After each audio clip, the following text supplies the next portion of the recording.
Hello and welcome to another exciting edition of Breathing Simulator Development Diary, episode 5, I think. Okay, so last time I started doing unit tests, and since then I've made a lot of unit tests. I'm currently at 26, and I've basically rearranged everything that I've written. I've abstracted it, just been hammering what's already been built into a better form. And now I've decided that I am done with the organs I was making because so far I only have a heart and a lung.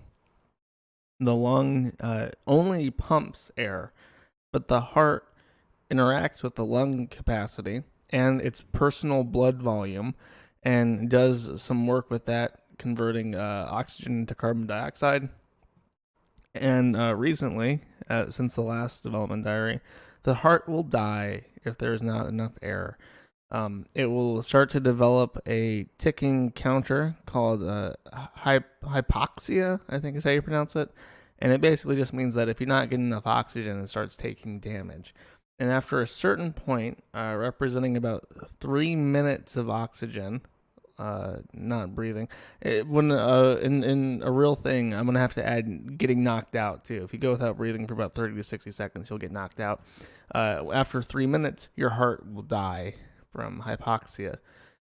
So I was testing that. That's what this test right here is for.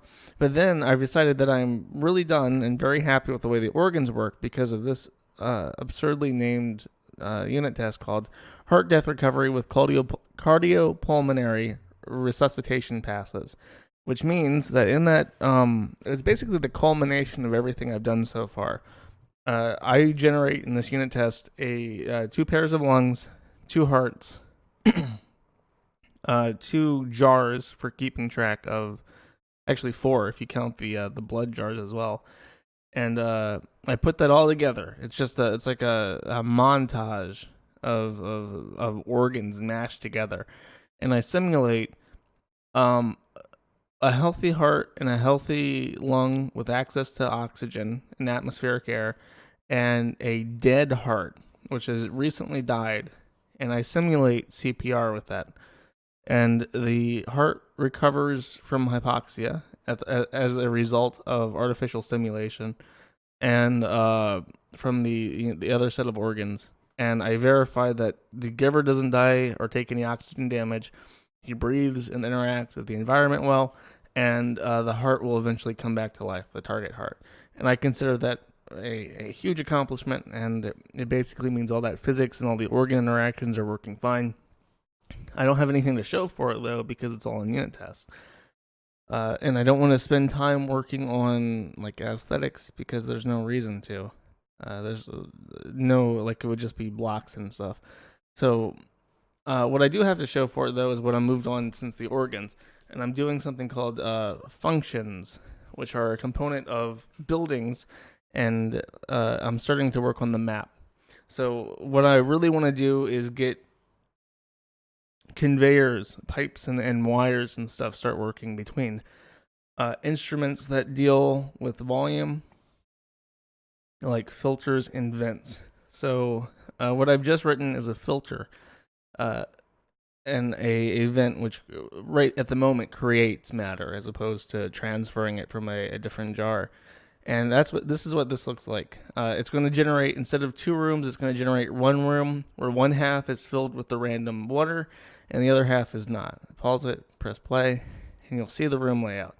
Now, on the water side, with the random stacks of water that hasn't balanced out yet, there's going to be one right here and right here. There's going to be 2 vents creating water, and then there's going to be right here 2 filters that are taking out water, and they'll fight each other and try to achieve equilibrium, which of course they won't be able to do because they're both creating and destroying matter.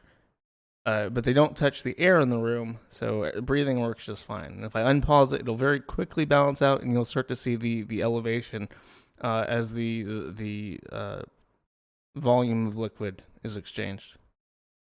So very quickly, it starts to even out, and it doesn't stop this inclination because this side is creating water and this side is removing it from the room. If I change my angle, you can see the texture of the water a lot better. This is the sides that are creating it. Each pump is creating, I think 25,000 or 2,500 moles. Oh, no, it is 25,000, isn't it? 10,000 moles of water per update. 10,000 moles of water is about a fifth of a cubic meter. And on the other side, it's just removing all of it. That one doesn't show it too well, but this one does. Ooh, come back to me, camera. I need you. Where did my camera go? There it is. I just want to show people the lack of air. There it is. Completely emptying that out every time it does. Because there's an invisible vent there that's doing it. But yeah, that's that. Hopefully, I'll be able to start integrating this stuff into more visual things. I want to have pipe work. That's what I'm moving towards now is piping and complicated pipe networks where things are exchanged and modified and moved about at the request of mechanical functions. So I hope that's interesting if you watch these for some reason. And I'll see you next time.